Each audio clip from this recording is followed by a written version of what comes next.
이지혜는 넓지만 텅 빈 주방에서 저녁 식사를 준비하고 있었다.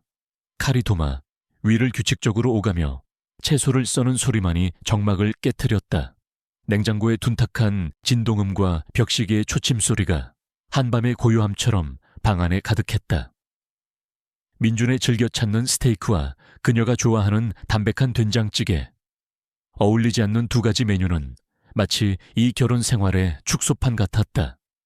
한쪽은 화려하고 이국적이며 다른 한쪽은 소박하고 익숙하다. 그리고 지혜는 언제나 후자였다. 완성된 음식을 식탁에 정갈하게 차려놓았다. 값비싼 대리석 식탁 위에는 따뜻한 김이 모락모락 피어나는 음식들과 함께 민준의 빈자리가 선명하게 드러났다. 그 자리는 늘 비어 있었다. 민준은 언제나 바빴다. 회사의 중요한 프로젝트, 해외 바이어와의 미팅, 때로는 그저 피곤해서 라는 짧은 문자 메시지 하나로 그의 부재는 당연시되었다. 지혜는 익숙한 듯 젓가락을 들었지만 곧 내려놓았다. 혼자 먹는 저녁은 언제나 그랬듯 목이 메었다.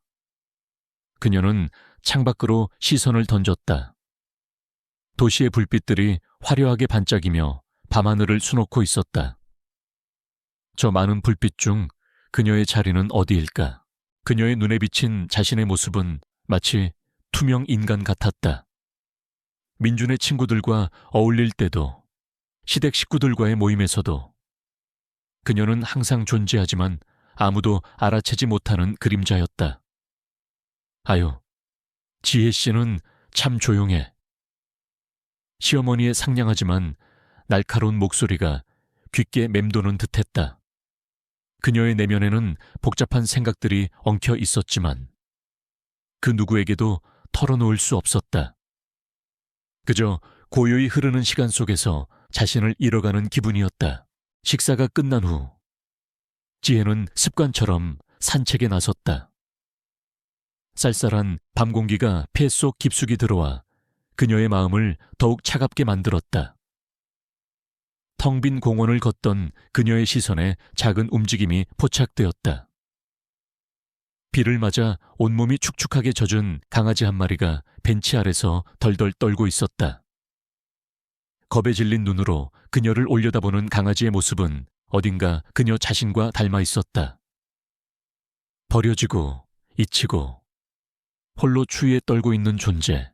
지혜는 망설임 없이 자신의 어깨에 걸치고 있던 가장 따뜻한 캐시미어 숄을 벗어 강아지를 감쌌다. 강아지는 처음에는 경계하는 듯했지만 곧 따뜻함에 몸을 기댔다. 그녀는 강아지를 조심스럽게 품에 안고 집으로 향했다. 비록 자신도 정신적으로 힘든 시기를 겪고 있었지만 이 작은 생명체를 외면할 수는 없었다. 따뜻한 물로 씻기고 부드러운 수건으로 닦아주고 남은 음식을 조금 나누어 주었다. 강아지는 허겁지겁 음식을 먹더니 이내 지혜의 무릎에 기대어 잠이 들었다. 그 작은 온기가 그녀의 얼어붙었던 마음을 조금이나마 녹여주는 듯했다. 그녀는 강아지의 부드러운 털을 쓰다듬으며 작은 위안을 얻었다. 이 작은 생명체에게서 그녀는 잊고 있던 순수한 연민과 보살핌의 기쁨을 느꼈다. 다음 날 아침, 지혜는 서재를 정리하던 중 우연히 오래된 상자를 발견했다. 상자 안에는 먼지 쌓인 낡은 노트 한 권이 들어있었다. 대학 시절 그녀가 사용했던 전공 노트였다.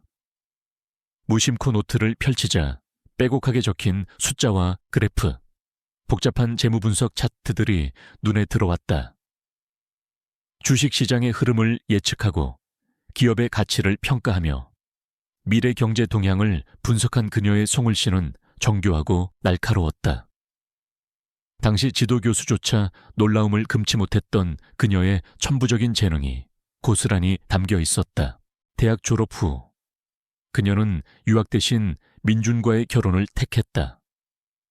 명문대 경영학과를 수석으로 졸업하고 월스트리트의 투자은행에서 스카우트 제의까지 받았던 그녀는 남편의 사업을 돕고 가정을 돌보는 현모양처의 삶을 선택했다. 어쩌면 그것은 그녀의 선택이 아닌 집안의 선택에 가까웠을지도 모른다. 지혜는 노트를 다시 상자에 넣으며 희미한 미소를 지었다. 그 시절의 자신은 이제 다른 사람이 된 것만 같았다. 노트를 집어넣으려던 순간 그녀는 자신의 왼쪽 손목에 있는 희미한 흉터를 스쳤다. 어릴 적 사고로 생긴 작은 흉터였다. 그 사고 이후로 그녀는 숫자와 데이터를 흡수하는 능력이 비정상적으로 발달했다는 말을 들었던 기억이 났다.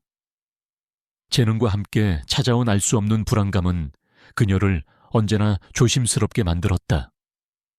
어쩌면 그래서 더 자신을 숨기고 싶어 했는지도 모른다.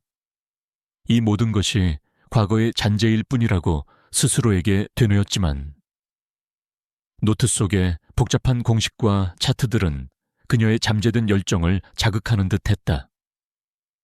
그녀는 그 노트를 조용히 상자에 다시 넣어두었다. 그 노트가 다시 빛을 볼 날이 올 것이라고는 상상조차 하지 못한 채 그날 밤 민주는 평소보다 늦게 돌아왔다. 그의 넥타이는 살짝 풀어져 있었고 옷에서는 은은한 향수 냄새가 났다. 지혜는 애써 모른 척하며 침대에 먼저 누웠다. 민주는 샤워를 마치고 침대에 들어서자마자 휴대폰을 들었다. 한참을 메시지를 주고받던 민주는 지혜에게 등을 돌리고 잠이 들었다.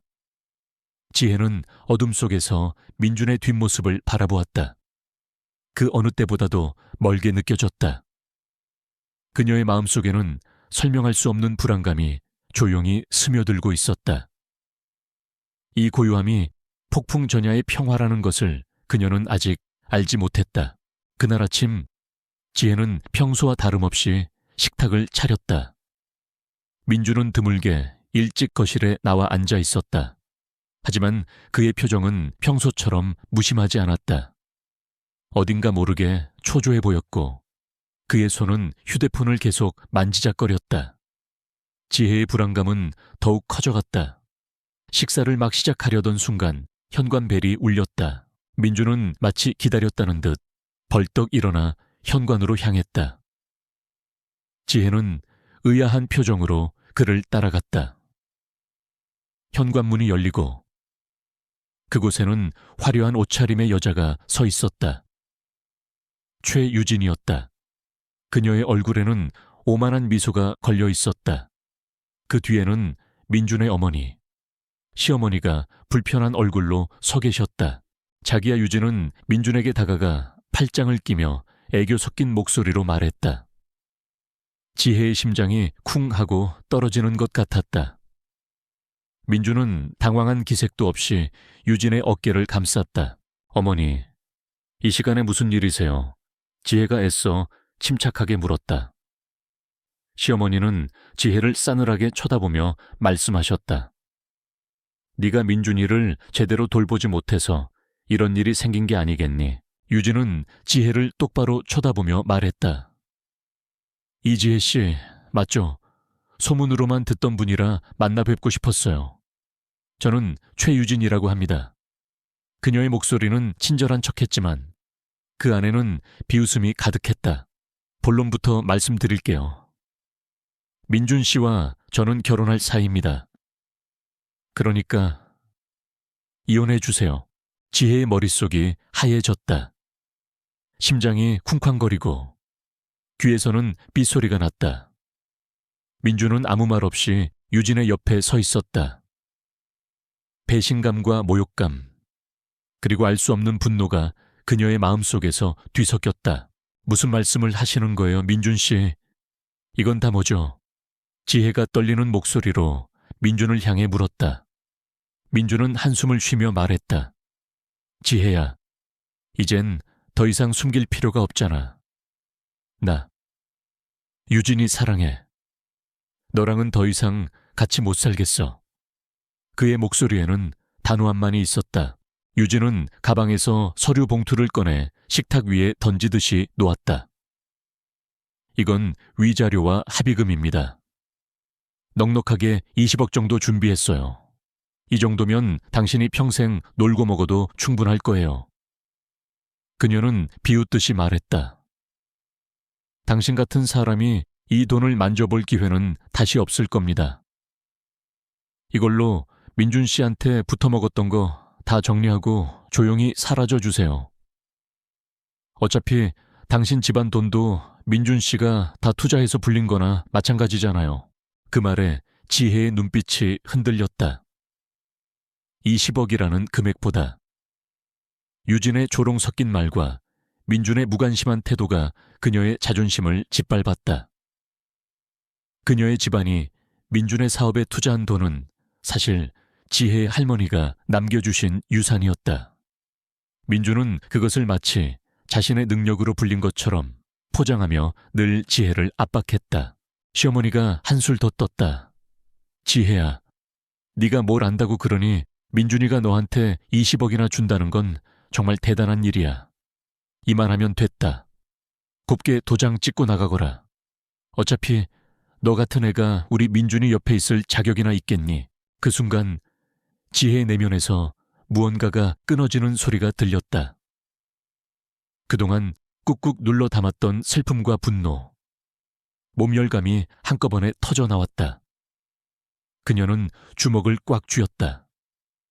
자신을 조롱하고 가족을 모욕하고 자신의 삶 전체를 부정하는 그들의 말에 그녀는 더 이상 물러설 수 없었다. 20억이요. 제 돈을 가지고 저를 모욕하는 데 쓰는 돈이 20억이군요. 지혜의 목소리는 낮고 차분했지만 그 안에는 강철 같은 단호함이 깃들어 있었다. 박민준 씨, 최유진 씨, 당신들은 제가 누군지 착각하고 있는 것 같군요. 당신들이 원하는 대로 이혼 서류에 도장을 찍어줄 수는 있지만 대신 내가 원하는 방식으로요. 민준과 유진은 지혜의 의외의 반응에 잠시 당황했다. 그들은 지혜가 눈물을 흘리며 애원하거나 아니면 체념하고 순순히 돈을 받아들일 것이라고 예상했다. 지금 무슨 소리를 하는 거야? 민준이 신경질적으로 물었다. 당신들이 생각하는 것보다 제가 가진 패가 많다는 뜻이에요. 지혜는 냉랭하게 말했다. 당신들이 감히 제 가족의 유산을 무시하고 제 삶을 비웃는 대가를 치르게 될 겁니다. 시어머니는 코웃음을 쳤다. 네가 뭘 할 수 있다고 가진 것 없는 주제에. 어머니, 저는 가진 것이 없을지 몰라도 잃을 것도 없습니다. 지혜의 눈빛은 강렬하게 타올랐다. 그녀는 민준과 유진, 그리고 시어머니의 얼굴을 차례로 바라보았다. 그들의 오만하고 탐욕스러운 눈빛 속에서 그녀는 자신의 지난 세월이 얼마나 허망했는지 깨달았다. 이제 더 이상 과거로 돌아갈 수 없었다. 이 순간부터 그녀는 다른 사람이 될 것이다. 지혜는 더 이상 그들과 대화할 필요를 느끼지 못했다. 그녀는 그 서류 봉투를 집어들고 찢어버렸다. 종이 조각들이 바닥에 흩뿌려졌다. 당신들의 제안은 거절합니다. 그리고 이제부터 당신들은 내가 누군지 제대로 알게 될 겁니다. 그녀는 현관문을 활짝 열고 그들을 내쫓듯이 밖으로 내보냈다. 민준과 유진은 어안이 벙벙한 표정으로 밖으로 밀려났고 시어머니는 분통을 터뜨리며 소리를 질렀다. 두고 보자. 네가 어떻게 되는지. 지혜는 문을 닫았다. 집안은 다시 고요해졌지만 그 고요함은 더 이상 평화롭지 않았다. 그녀의 심장은 여전히 격렬하게 뛰고 있었지만 더 이상 불안이나 슬픔 때문이 아니었다. 그것은 오랫동안 억눌렸던 야생적인 본능, 잠자고 있던 재능이 깨어나는 소리였다. 그녀는 이제 더 이상 도망치지 않을 것이다. 이 싸움은 시작되었고 그녀는 승리할 것이다. 그녀는 자신의 삶을 되찾고 자신을 짓밟으려 했던 자들에게 정당한 대가를 치르게 할 것이라고 굳게 다짐했다. 그녀는 이제 과거의 이지혜가 아니었다. 그녀는 복수를 시작할 것이다. 지혜는 찢어진 서류 봉투 조각들이 흩어진 거실 바닥에 한동안 서 있었다. 심장은 여전히 요동쳤지만 그 감각은 더 이상 두려움이 아니었다. 오랫동안 잠들어 있던 어떤 감각이 깨어나는 듯했다. 그녀는 숨을 깊게 들이쉬었다. 이제는 달라져야 할 때였다. 더 이상 숨거나 피하지 않을 것이다. 그녀는 가장 먼저 변호사를 찾아야겠다고 생각했다. 민준의 변호사는 이미 업계에서 악명 높은 인물이었다. 그는 협상에 능했고 의뢰인의 이익을 위해서라면 수단과 방법을 가리지 않는다고 소문이 자자했다. 지혜는 마음을 굳게 먹고 변호사 사무실을 검색하기 시작했다. 그러다 문득 오래 전 기억 하나가 떠올랐다. 대학 시절 법학도였던 김도훈. 그는 늘 냉철하고 논리적이었지만 동시에 약자를 보호하려는 강한 의지를 가지고 있었다. 어쩌면 그가 답을 줄 수도 있지 않을까. 김도훈 변호사의 사무실은 강남의 고층 빌딩에 위치해 있었다. 오랜만에 만난 도훈은 여전히 날카로운 인상이었지만 한결 여유롭고 전문적인 분위기를 풍겼다. 그는 지혜를 보고 깜짝 놀란 표정을 지었다. 이지혜, 정말 오랜만이네. 무슨 일로 연락도 없이 찾아왔어. 도훈은 따뜻하게 그녀를 맞았다. 지혜는 애써 담담하게 상황을 설명했다. 민준과의 결혼 생활, 그리고 민준과 유진의 파렴치한 요구까지. 그녀의 이야기가 진행될수록 도훈의 표정은 점점 굳어졌다. 이런 파렴치한 일이 정말 유감이야. 도훈은 심각한 표정으로 서류를 검토했다.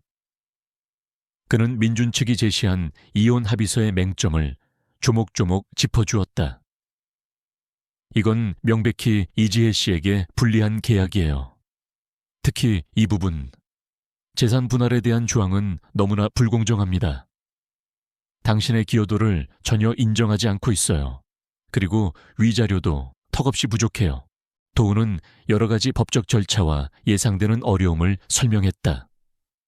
민준이 이미 준비를 철저히 해두었기에 소송이 길어질 수 있고 이길 확률도 그리 높지 않다고 솔직하게 말했다. 그는 지혜에게 너무 큰 기대를 갖지 말라고 조언했다. 지혜는 도훈의 설명을 듣는 내내 조용히 생각에 잠겼다. 그녀의 눈빛은 마치 복잡한 방정식을 풀고 있는 듯했다. 도훈의 설명이 끝나자 지혜는 나지막이 입을 열었다. 변호사님, 이 합의서의 맹점은 단순히 재산 분할 조항에 있는 게 아닌 것 같아요. 도훈은 의아한 듯 지혜를 바라보았다. 네, 무슨 뜻이죠? 민준 씨는 지금 자신이 대단한 사업 수완을 가졌다고 착각하고 있지만 사실 그의 투자 방식에는 치명적인 약점이 있어요. 특히 지난 2년간 그가 벌인 사업들, 예를 들면 최근 투자한 동남아시아 리조트 사업이나 신재생 에너지 벤처 기업 투자 같은 경우요. 지혜의 목소리는 점점 확신에 차 있었다. 이 서류에 따르면 그 사업들은 사실상 제 할머니의 유산으로 시작된 것이나 마찬가지예요. 그런데 민준 씨는 그 돈을 담보로 무리하게 대출을 끌었었고, 리조트 사업의 경우 환경 규제 문제, 벤처기업은 핵심 기술 특허 분쟁에 휘말릴 가능성이 높아요. 제가 보기엔 지금은 괜찮아 보여도 6개월 안에 큰 손실이 발생할 거예요. 민준 씨가 지금 저에게 20억을 제안하는 건 그 사업들이 곧 터질 시한폭탄이라는 걸 알기 때문일지도 몰라요. 저를 빠르게 떼어내고 손실을 저에게 전가하려는 거죠. 도훈은 지혜의 말에 경악을 금치 못했다. 그는 방금 자신이 설명했던 복잡한 법률 용어보다 지혜의 몇 마디가 훨씬 더 핵심을 꿰뚫고 있다는 것을 깨달았다. 그녀의 분석은 날카로웠고 근거가 명확했으며 무엇보다 미래를 내다보는 듯한 통찰력이 담겨 있었다. 그는 놀란 눈으로 지혜를 바라보았다. 이지혜, 너 여전히 대단하구나. 어떻게 그런 걸 다 알아. 너 경영학과 수석은 괜히 한 게 아니었구나. 도훈의 목소리에는 감탄이 섞여 있었다. 그는 대학 시절 지혜가 숫자에 대한 비범한 재능을 가지고 있다는 것을 알고 있었지만 이 정도일 줄은 몰랐다. 그녀는 단순히 똑똑한 것을 넘어선 천재적인 분석 능력을 가지고 있었다. 지혜는 살짝 미소 지었다. 그냥 감이 좀 좋아요. 숫자들이 저에게 말을 거는 것 같달까요? 도우는 그녀의 말을 가볍게 넘기지 않았다. 그는 지혜의 과거를 떠올렸다.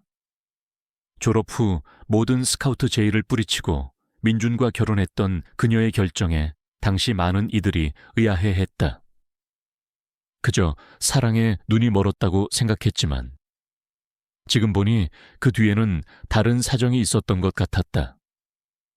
도우는 지혜에게서 평범한 이혼 소송 의뢰인이 아닌 거대한 잠재력을 보았다. 좋아, 이지혜, 너의 분석을 믿겠어. 그렇다면 우리는 역으로 민준의 사업 약점을 파고들어야 해. 20억은커녕 민준이 가진 모든 것을 잃게 만들 수도 있어. 도훈의 눈빛이 빛났다. 그는 지혜에게서 새로운 희망과 도전을 보았다. 하지만 이건 단순한 이혼 소송이 아니게 될 거야.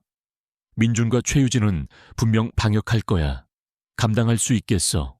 지혜는 고개를 끄덕였다. 더 이상 도망치지 않을 거예요. 이번엔 제가 이길 겁니다. 그녀의 목소리에는 흔들림 없는 결의가 담겨 있었다. 한편 민준과 유진은 지혜가 변호사를 선임했다는 소식에 코웃음을 쳤다. 겨우 변호사 선임 20억 받고 떨어질 줄 알았더니 발악을 하는군. 민준은 유진에게 비웃듯이 말했다. 그 정도 돈이면 평생 먹고 살 텐데 주제도 모르고. 유진은 민준보다 신중했다. 그녀는 민준이 지혜에게 제시한 20억이라는 금액이 생각보다 큰 돈이라는 것을 알고 있었다. 단순히 합의금을 넘어선 어떤 메시지가 담겨 있다고 직감했다. 유진은 지혜의 과거를 은밀히 조사하기 시작했다. 그녀는 지혜가 명문대 경영학과 수석 졸업생이었다는 사실을 알아냈고 심지어 유수의 투자은행에서 스카우트 제의까지 받았었다는 정보를 입수했다. 그리고 그녀가 갑자기 모든 것을 포기하고 민준과 결혼한 이유에 대해서도 의문을 품었다. 민준 씨, 이지혜 씨가 생각보다 단순한 사람이 아닐지도 몰라요. 그녀가 20억을 거절하고 변호사를 선임했다는 건 뭔가를 알고 있다는 뜻일 수도 있어요. 특히 그녀의 재무분석 능력은 꽤 비범하다고 하더군요. 유진의 얼굴에는 불안감이 스쳤다. 민준은 코웃음을 쳤다. 쓸데없는 소리마. 지혜는 그냥 평범한 여자야. 내가 사업한다고 하면 눈만 끔벅이는 바보라니까.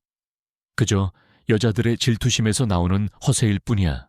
하지만 유진은 민준의 말을 완전히 믿지 않았다. 그녀는 지혜의 과거를 더 깊이 파고들었고 그녀가 대학 시절 작성했던 재무분석 논문들을 찾아냈다. 그녀의 눈에 비친 논문들은 놀라울 정도로 정교하고 미래를 예측하는 듯한 통찰력을 담고 있었다. 유진은 직감적으로 위협을 느꼈다. 이지혜는 그들이 생각했던 것보다 훨씬 위험한 상대였다. 유진은 민준에게는 말하지 않고 비밀리에 지혜의 재무 상황과 과거 투자 내역을 면밀히 분석하기 시작했다. 그녀는 지혜가 단순한 복수가 아닌 자신들을 파멸시킬 계획을 세우고 있을지도 모른다고 생각했다. 유진의 내면에선 질투심과 함께 걷잡을 수 없는 불안감이 싹트기 시작했다. 그녀는 지혜를 무너뜨리기 위한 새로운 음모를 꾸미기 시작했다. 첫 번째 경고는 미약했지만 그들은 그 경고를 무시하고 있었다. 그리고 그 대가를 곧 치르게 될 것이다. 이지혜는 김도훈 변호사와 함께 민준의 재무 상황을 면밀히 분석했다. 그녀의 예측은 놀랍도록 정확했다. 민준이 야심차게 투자했던 동남아시아 리조트 사업은 예상대로 환경 규제 문제로 난관에 부딪혔고 신재생 에너지 벤처 기업은 특허 분쟁에 휘말려 주가가 폭락하기 시작했다. 민주는 필사적으로 손실을 막으려 했지만 그의 잘못된 판단과 무리한 대출은 상황을 더욱 악화시켰다. 최유진은 지혜의 능력을 과소평가했던 것을 뒤늦게 후회하며 민준의 옆에서 초조해했다. 그녀는 지혜가 단순한 복수가 아닌 자신들을 완벽히 파멸시킬 계획을 세우고 있음을 직감했다. 유진은 민준의 약점을 알고 있었기에 그를 이용해 지혜를 더욱 궁지에 몰아넣을 계획을 세웠다.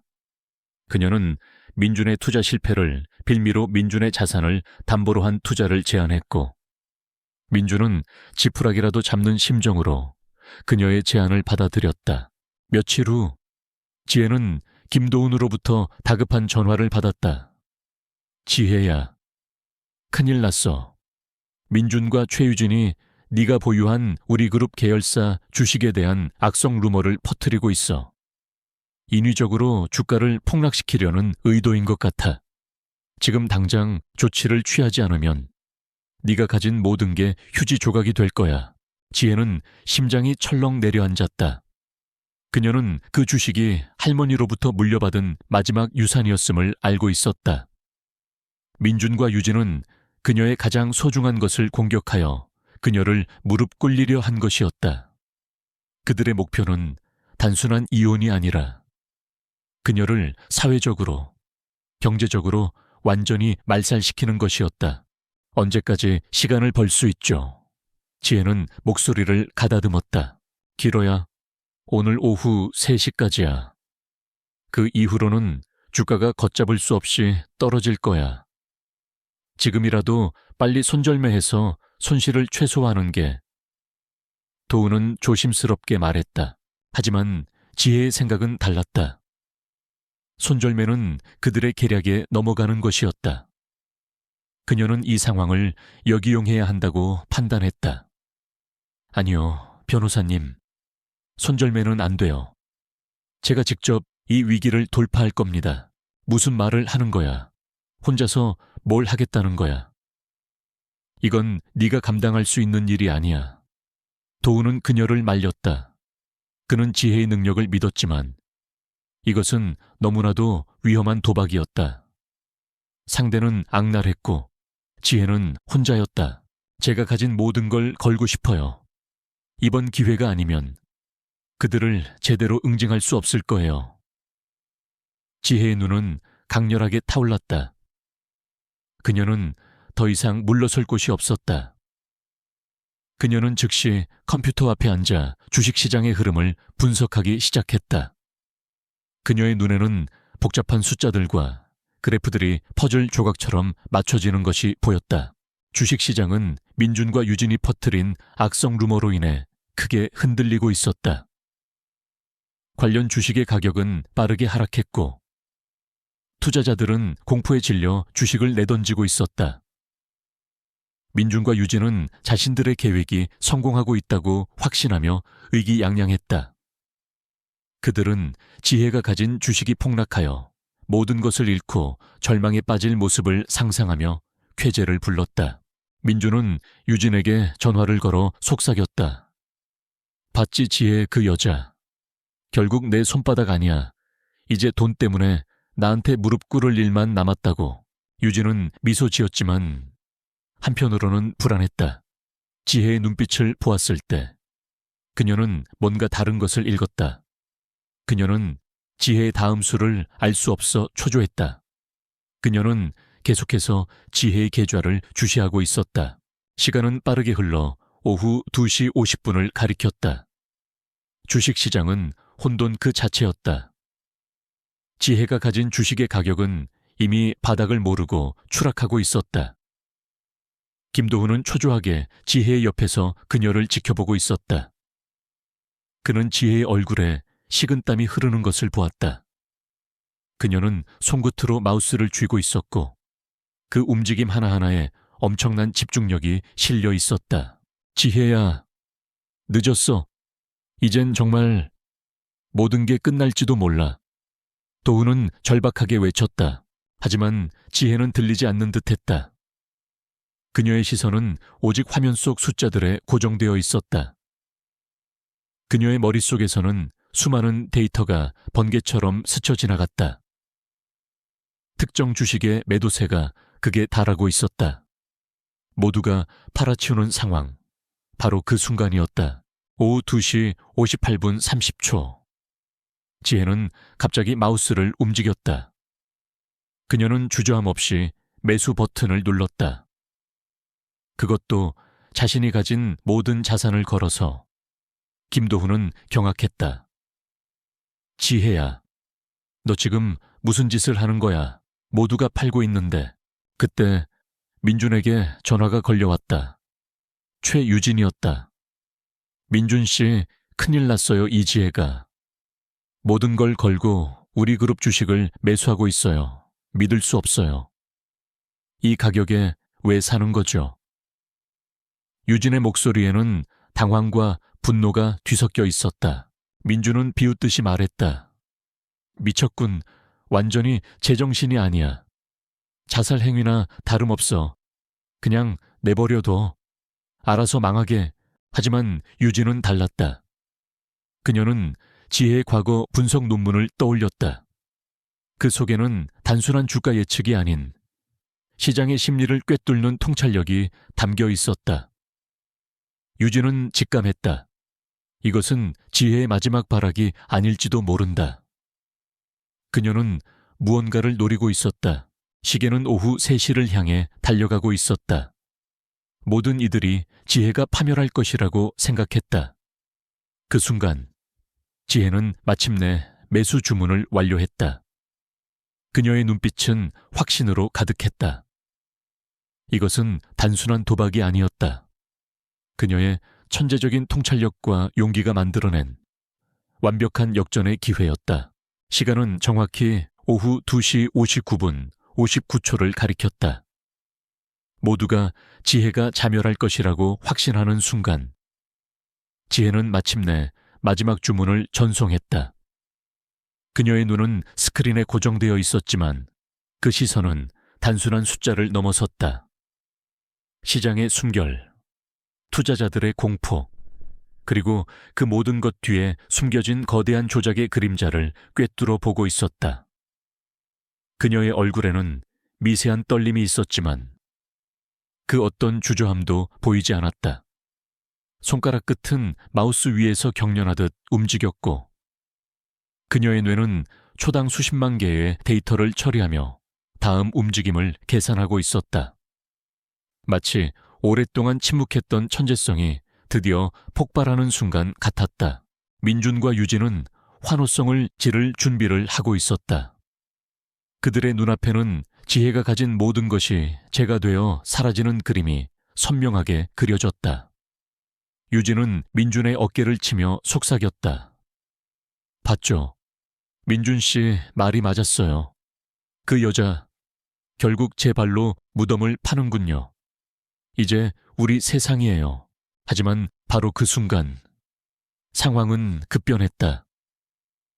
3시 정각 주식시장은 마감되었다. 그러나 몇 초 뒤 마감 직전 지혜가 매수했던 주식들의 그래프가 갑자기 요동치기 시작했다. 믿을 수 없는 반전이었다. 말도 안 돼. 유진의 얼굴에서 웃음기가 사라지고 경악이 서렸다. 김도훈 변호사 역시 숨을 멈췄다. 그의 눈에 비친 것은 주식 차트의 급격한 반등이었다. 지혜가 매수했던 그 주식들이 거짓말처럼 다시 치솟기 시작한 것이다.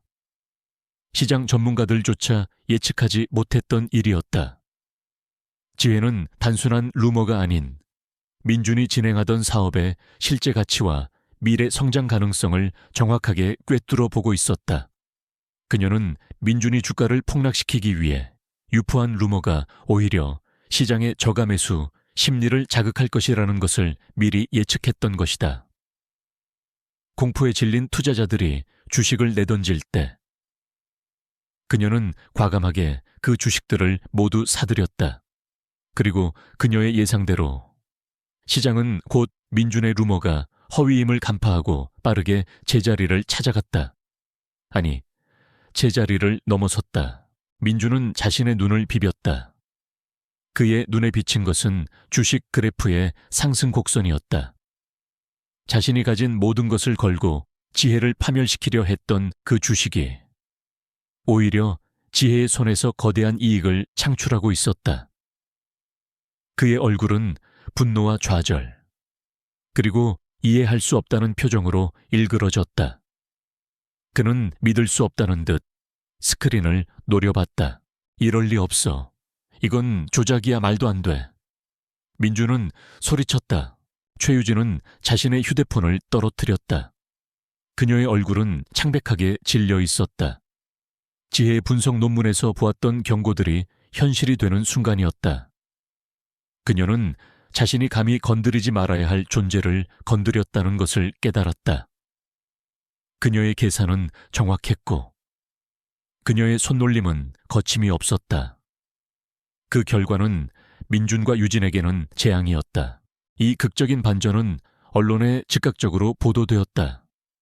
무명의 개인 투자자가 주가 조작 세력에 맞서 승리하다. 천재적인 통찰력으로 시장을 뒤집은 이지혜 씨의 역정흑 등 자극적인 헤드라인들이 쏟아져 나왔다. 대중은 열광했다. 그들은 지혜를 약자의 영웅, 정의의 상징으로 추앙하기 시작했다. 이 소식은 시어머니의 귀에도 들어갔다. 그녀는 TV 속에서 주식 전문가들이 이지혜의 이름을 외치며 그녀의 천재성을 칭송하는 것을 보았다. 한때 자신이 며느리로서 무시하고 깔보았던 지혜가 세상이 주목하는 인물이 되어 있었다. 그녀는 자신의 눈을 의심했다. 민준에게서 온 전화는 더욱 그녀를 혼란스럽게 만들었다. 민준은 격앙된 목소리로 모든 것이 지혜 때문이라며 절규했다. 그녀는 그제야 자신이 얼마나 큰 실수를 저질렀는지, 그리고 지혜가 얼마나 대단한 사람이었는지 깨달았다. 시어머니의 얼굴에는 경멸과 오만함 대신 깊은 후회와 당황스러움이 가득했다. 김도훈은 지혜를 바라보았다. 그녀의 얼굴에는 피로와 함께 묘한 해방감이 서려 있었다. 그는 지혜의 손을 잡고 따뜻하게 미소 지었다. 지혜야, 해냈어. 정말 대단해. 너는 단순한 이혼 소송에서 이긴 게 아니야. 너는 너 자신을 증명했고 세상에 네 능력을 보여줬어. 지혜는 창밖을 바라보았다. 도시의 불빛은 여전히 화려했지만 이제 그녀에게는 더 이상 그림자처럼 느껴지지 않았다. 그 불빛들은 그녀의 승리를 축하하는 듯 반짝였다. 그녀는 승리했다. 단순히 돈을 되찾은 것이 아니었다. 그녀는 자신의 자존심을 되찾았고 오랫동안 억눌렸던 자신의 재능을 세상에 드러냈다. 이 밤은 그녀의 새로운 시작을 알리는 서곡이었다. 그녀의 눈빛은 강렬하게 타올랐고 그 불꽃은 더 이상 꺼지지 않을 것임을 예고했다. 지혜의 극적인 승리는 주식시장을 넘어 사회 전체에 큰 파장을 불러일으켰다. 민준과 최유진의 주가 조작과 내부자 거래 혐의는 곧바로 금융당국의 조사 대상이 되었다. 지혜가 증거로 제출한 자료들과 김도훈 변호사의 철저한 법률 지원 덕분에 그들의 모든 불법 행위는 백일에 드러났다. 민준은 한순간에 모든 것을 잃었다. 그가 오만하게 자랑했던 사업들은 붕괴되었고 그는 회사의 모든 직위에서 해고되었다. 그의 은행 계좌는 동결되었고 부동산은 압류당했다. 한때 그가 누리던 화려한 삶은 온데간데 없이 사라졌고 그는 수십억 원의 빚을 떠안은 파산자로 전락했다. 언론은 그의 몰락을 대서특필했고 그는 한순간에 사회의 지탄을 받는 인물이 되었다. 그의 얼굴은 민폐 그 자체였다. 그는 갇힌 새처럼 초조해하며 변호사를 찾았지만 어떤 변호사도 그를 돕고 싶어 하지 않았다. 최유진 또한 다르지 않았다. 그녀는 민준의 사업을 등에 업고 쌓아 올렸던 모든 명성과 재산을 잃었다. 그녀의 사치스러운 생활 방식과 탐욕스러운 본성은 대중에게 공개되었고 그녀는 더 이상 어떤 사교계에서도 발붙일 수 없게 되었다. 그녀의 모든 소셜미디어 계정은 비난과 조롱의 댓글로 도배되었고, 그녀는 사실상 사회적으로 매장당했다. 그녀는 민준에게 모든 책임을 전가하려 했지만 이미 때는 늦었다. 그들은 함께 지옥으로 떨어졌다. 시어머니는 아들의 몰락과 지혜의 승리를 지켜보며 깊은 충격에 빠졌다. 그녀는 병원에 입원할 정도로 몸져 누웠다. 그녀가 그토록 무시하고 하찮게 여겼던 며느리가 자신이 평생을 바쳐 키운 아들을 파멸시킨 장본인이 된 것이다. 그리고 그 파멸이 아들의 탐욕과 그녀 자신의 오만함에서 비롯되었다는 것을 뒤늦게 깨달았다. 며칠 후 시어머니는 도은의 연락을 통해 지혜에게 사과를 청했다. 지혜는 처음에는 망설였지만 도은의 조언에 따라 시어머니를 만났다. 시어머니는 지혜 앞에 무릎을 꿇고 눈물을 흘리며 용서를 빌었다. 지혜야, 내가 정말 미련했구나. 너의 진가를 알아보지 못하고 민준이를 잘못 키웠어. 모든 게 다 내 잘못이다. 나를 용서해 주렴. 그녀의 목소리는 진심으로 후회와 참회가 담겨 있었다. 지혜는 복잡한 심정으로 시어머니를 일으켜 세웠다. 그녀는 시어머니의 진심을 느낄 수 있었다. 복수는 달콤했지만 그녀의 목표는 파멸이 아닌 정의였다. 어머니, 이제는 늦었지만 그래도 어머님의 진심을 알게 되어 다행이에요. 지혜는 더 이상 미워하지 않았다. 그들에게 복수하는 것은 이제 중요하지 않았다. 그녀는 자신의 삶을 되찾았으니까. 시어머니는 지혜에게 진심으로 감사함을 표하며 앞으로 지혜의 길을 응원하고 돕겠다고 약속했다. 그녀는 지혜의 가장 든든한 조력자가 되어주겠다고 덧붙였다. 지혜의 승리 소식은 국내 유수의 투자 회사들에도 알려졌다. 그녀에게는 수많은 스카우트 제의가 쏟아졌다. 그 중에서도 그녀의 대학 시절 지도 교수였던 한덕수 교수가 추천한 태양 자산운용은 가장 매력적인 제안을 내놓았다. 그들은 지혜에게 파트너급의 지위를 제안하며 그녀의 천부적인 재능을 자유롭게 펼칠 수 있는 독립적인 투자팀을 맡아달라고 요청했다. 심지어 그녀의 이름을 건 투자 펀드를 만들 수 있는 권한까지 부여했다. 이것은 단순히 돈을 버는 기회가 아니었다. 그녀의 재능을 마음껏 발휘하고 세상을 변화시키는 데 기여할 수 있는 진정한 기회였다. 지혜는 오랫동안 잊고 지냈던 꿈을 다시 꾸기 시작했다. 며칠 후 지혜는 김도은과 함께 그녀의 새로운 사무실에서 마주 앉았다.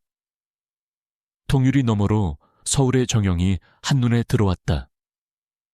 지혜야, 정말 대단해. 네가 여기까지 올 줄은 정말 몰랐다. 도은의 얼굴에는 뿌듯함과 존경심이 가득했다. 지혜는 따뜻한 한 차 한 모금을 마셨다. 변호사님 덕분이에요. 변호사님이 없었으면 전 아마 20억에 제 자신을 팔아넘겼을 거예요. 아니야. 나 안에 그런 용기와 재능이 있었기에 가능한 일이었지. 나는 그저 작은 도움을 주었을 뿐이야. 도우는 그녀의 손을 잡으며 말했다. 너는 단순히 이혼 소송에서 이긴 게 아니야. 너는 너 자신을 되찾았고 잃어버렸던 빛을 다시 찾았어. 이 모든 과정이 너를 더욱 강하게 만들었을 거야. 지혜는 고개를 끄덕였다. 맞아요. 모든 것을 잃었다고 생각했을 때 비로소 제가 진정으로 원하는 것이 무엇인지 깨달았어요. 돈도 명예도 중요하지만 가장 중요한 건 제 자신을 믿고 제 재능을 제대로 사용하는 것이라는 걸요. 그녀의 목소리에는 과거의 그림자는 찾아볼 수 없었다. 그녀는 이제 완전히 새로운 사람이 되어 있었다.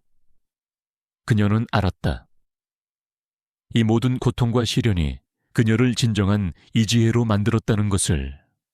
그녀의 새로운 삶은 이제 막 시작될 뿐이었다. 2년 후 이지혜는 태양자산운용의 최연소 파트너이자 이지혜 희망펀드의 수장으로 우뚝 서 있었다. 그녀의 펀드는 꾸준히 놀라운 수익률을 기록하며 업계의 주목을 받았다. 그녀는 이제 단순한 개인 투자자가 아닌 금융계에 새로운 바람을 불어넣는 영향력 있는 인물로 존경받았다. 그녀의 이름은 이제 천재성과 윤리성을 겸비한 투자자의 대명사가 되었다. 그녀는 매주 직접 시장 분석 보고서를 작성하고 투자 포트폴리오를 관리하며 때로는 대형 강연에 나서 투자자들에게 자신의 철학을 공유하기도 했다. 그녀의 목소리는 차분했지만 그 안에는 흔들림 없는 확신과 진정성이 담겨 있었다. 많은 이들이 그녀의 성공 비결이 단순히 숫자에 대한 뛰어난 감각뿐만 아니라 사람과 사회에 대한 깊은 이해와 공감에서 나온다고 평했다. 특히 이지의 희망 펀드는 그녀의 개인적인 성공을 넘어 사회에 긍정적인 영향을 미쳤다. 그녀는 펀드 수익의 일부를 활용하여 어려운 환경에 처한 학생들을 위한 장학재단을 설립했다. 특히 금융 분야에서 꿈을 키우는 여성 인재들에게 아낌없는 지원을 했다. 그녀는 자신이 과거에 겪었던 어려움과 좌절이 다른 이들에게는 희망이 될 수 있음을 보여주고 싶었다. 어느 화창한 가을날, 이지혜는 자신이 설립한 희망장학재단의 첫 번째 장학금 수여식에 참석했다. 강당은 꿈에 부푼 학생들과 그들의 가족들로 가득 차 있었다. 이지혜는 연단에 서서 마이크를 잡았다. 그녀의 눈은 반짝였고 얼굴에는 진심 어린 미소가 걸려 있었다. 그녀의 뒤로는 밝은 햇살이 창문을 통해 쏟아져 들어왔고 그 빛은 그녀의 어깨에 걸린 이지혜 희망 펀드의 로고를 더욱 빛나게 했다. 여러분, 안녕하세요. 이지혜입니다. 그녀의 목소리가 강당에 울려 퍼졌다. 저는 오늘 이 자리에서 여러분의 눈빛 속에서 저의 과거를 봅니다. 저에게도 꿈이 있었고 열정이 있었지만 때로는 현실의 장벽 앞에서 좌절하기도 했습니다. 하지만 저는 깨달았습니다. 진정한 성공은 넘어졌을 때 다시 일어설 용기, 그리고 자신을 믿고 앞으로 나아갈 힘에서 나온다는 것을요. 그녀는 자신의 경험을 솔직하게 이야기했다. 모든 것을 잃고 절망했던 순간, 그리고 그 좌절 속에서 오히려 자신의 진정한 가치를 발견하게 된 과정까지. 그녀의 이야기는 많은 학생들에게 깊은 공감을 불러일으켰다. 한 여학생은 눈물을 글썽이며 고개를 끄덕였다. 그녀 또한 비슷한 어려움을 겪고 있었다. 이 장학금은 단순한 돈이 아닙니다. 지혜는 말을 이어갔다. 이것은 여러분의 꿈을 향한 열정을 응원하는 작은 씨앗입니다. 여러분이 이 씨앗을 잘 키워 언젠가 사회에 더 큰 나무를 심을 수 있기를 바랍니다. 여러분의 재능과 노력이 이 세상을 더 나은 곳으로 만들 것이라고 저는 확신합니다. 수여식이 끝난 후 지혜는 학생들과 함께 사진을 찍었다. 그녀의 품에 안겨 잠든 채로 수여식 내내 함께했던 강아지 희망이가 이제는 늠름하게 자라 그녀의 발치에 앉아 있었다. 2년 전 비 오는 날 그녀가 구해주었던 그 강아지였다. 희망이는 이제 그녀의 든든한 반려견이자 그녀의 변화된 삶의 상징이 되었다. 강당의 큰 창문 너머로 파란 하늘이 끝없이 펼쳐져 있었다. 도시의 스카이라인 위로 떠오르는 태양은 눈부시게 빛났다. 지혜는 창밖을 바라보며 깊은 숨을 들이쉬었다.